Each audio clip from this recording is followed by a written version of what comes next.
And so what Paul is saying is you've got these beggarly elements, these earthly elements, these sinful desires that you put first in your life, and you take your marching orders from that. That's what he's saying here.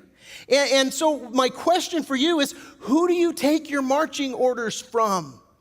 You say, I'm saved, I've been ransomed by the Lord. Great. Do you fall into what Paul warned here, these Galatians in verse 9? But now after you have known God, or rather are known by God, how is it that you turn again to the weak and beggarly elements of this world that you take your marching orders from?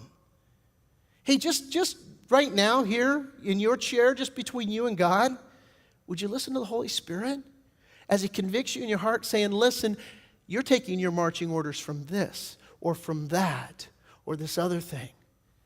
What are you taking your marching orders from?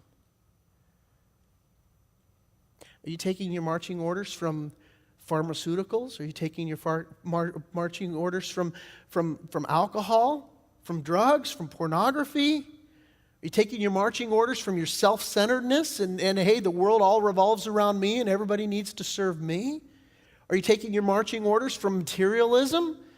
Are you taking your marching orders from your ambitions, from, hey, this is my plan for my life?